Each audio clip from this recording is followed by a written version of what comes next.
In this unit, I'm going to show you how to optimize the use of SSH key pairs and passwords, including implementing a kind of single sign-on system, and how to add security through obscurity by the use of non-standard ports. What's the big deal about optimization? Just imagine you're a sysadmin responsible for a few dozen virtual and physical servers in multiple locations. There are a couple of company offices, cloud resources on Amazon's AWS, and the odd machine running at home. Through the course of an average day, you'll often find yourself moving between your many servers almost constantly while you put out fires. Wouldn't it be nice if you could do all that securely, but without having to remember and then enter passwords? Why is it so important to do all this using SSH? Let's back up a few steps. The internet is a very scary place.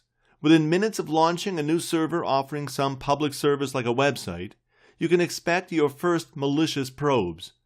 I've seen logs showing hundreds of hits an hour against a brand new experimental web application that didn't even have a proper internet domain name. There were so many attempts to access the underlying resources that the lightweight server itself became unusable. Obviously, you need to carefully plan how you're going to secure any exposed access routes to your network infrastructure. We'll talk more about securing access using object permissions and firewalls later in the course in the server security unit. But you'll also need to make sure that at least some exposed access routes exist so the good guys can get in when necessary.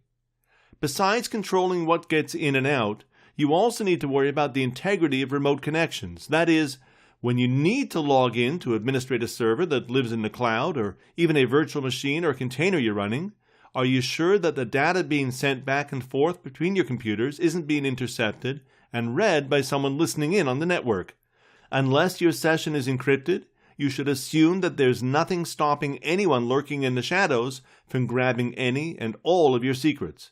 Encryption means that before it's sent, a complex algorithm is applied to your data, converting it to gibberish that can only be restored to its original state with the use of an appropriately matched encryption key. As long as there are no valid keys besides those on your server and client machines, you should be fine. The tool of choice for session encryption is SSH, Secure Shell. And that's what we're going to look at here. Of course, you already saw the basic use of SSH in the previous unit, and Chapter 3 of Linux in Action will provide much more background to encryption and finding a way around with SSH. Now, let's find out how we can optimize SSH to satisfy your inner power user.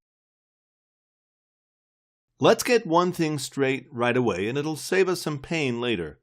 When we talk about remote connections, your local computer is called a client, and the computer you want to log into is called a server. It really doesn't matter what roles each computer plays normally, whether it's a web server, a laptop, or a smartphone. As far as SSH is concerned, the local computer is always the client, and the target computer is the server. That'll make life much easier. The first time you log into a remote server from a new client, like the LXC container I'm on right now, a hidden directory called .ssh will be created in your home directory on the client, containing a file called known hosts. That file will contain the public key sent from the server.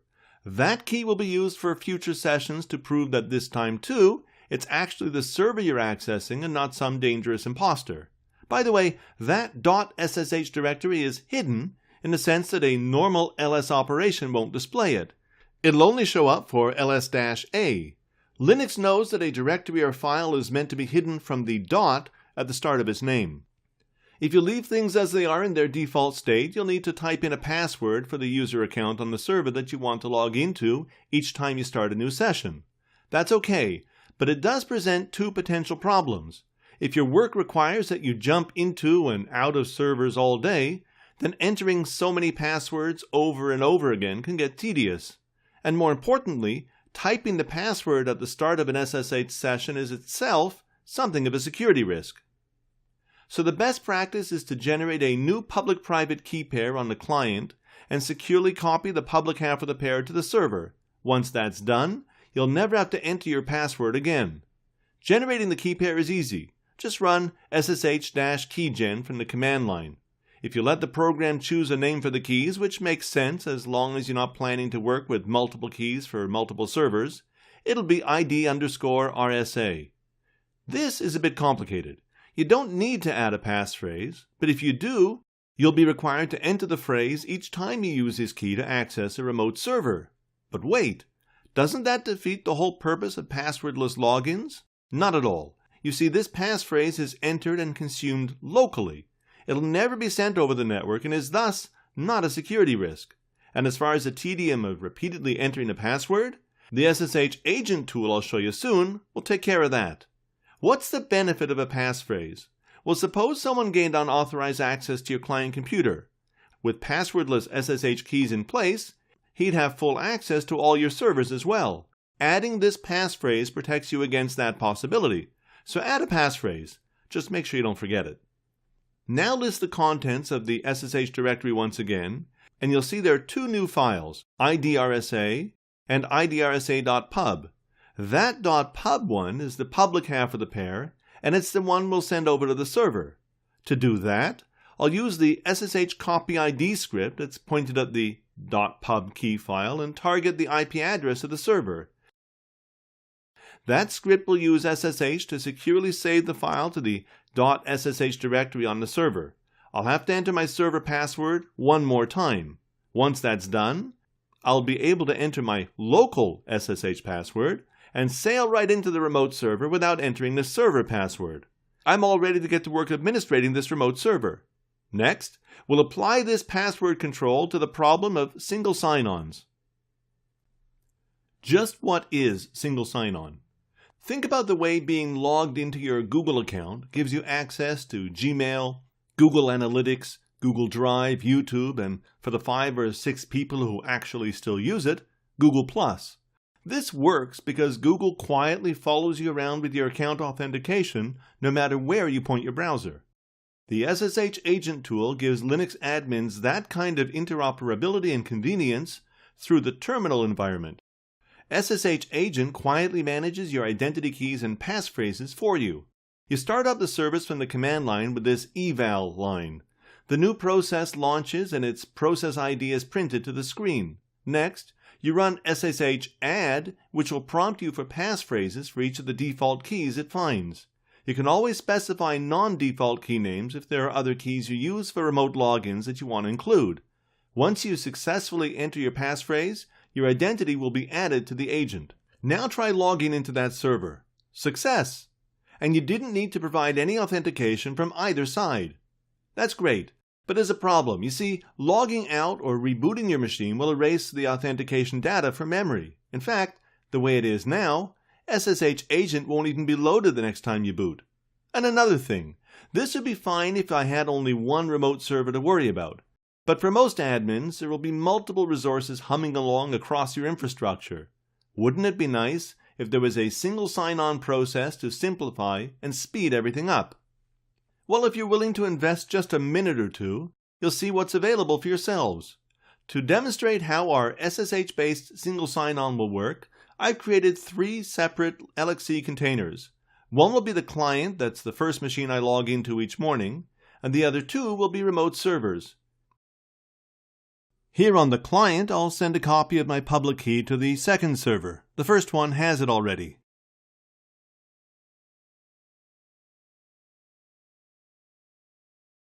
Next, I'll add these 2 lines to the bashrc file in my user's home directory. Linux will read and execute the contents of bashrc each time I log into my account. As you can see, those 2 commands will start up SSH agent, and then add my IDRSA key. Next, I'll run shutdown-r to reboot the computer. Since this is an LXC container, the reboot is nearly instant and I can log in again right away. This time, however, I'm shown that SSH agent has launched, and then I'm presented with a prompt for the passphrase I gave that key. That should be the last time I'll need to enter a passphrase for this session. Secure, but hardly a burden at all. Okay, so at this point, we should have no problem logging into either of our servers without having to enter a password. But how about single sign-on? Just watch this. You'll remember that I copied my keys from the client to both servers, but there was no such connection made between the 2 servers. Logging in from one to the other should still require a password, unless, of course, I can somehow forward my authentication information to the agent's authority as I move. No problem. A quick browse through the SSH man page shows us that adding -A to the login is just what the doctor ordered. With that, we're successfully in the first server.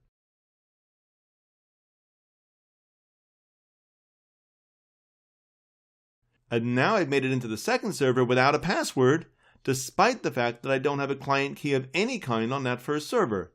And all that without compromising data security.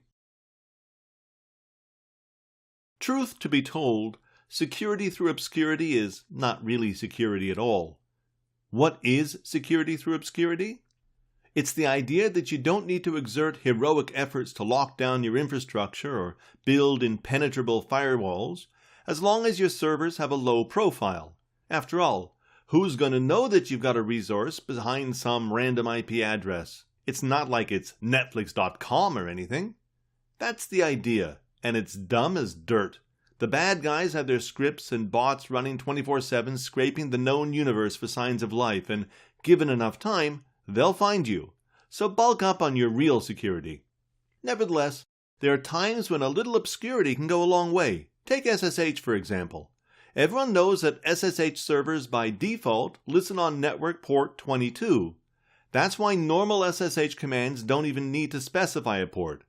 So if a hacker finds a web server, it's not much of a leap to figure that there's probably an SSH service running on it on port 22. Now all he's got to do is guess the host name and password, and we all know how easy it usually is to guess those. So if you want to add one more level of difficulty to your security profile, change the SSH listening port. I should first say a few words about ports.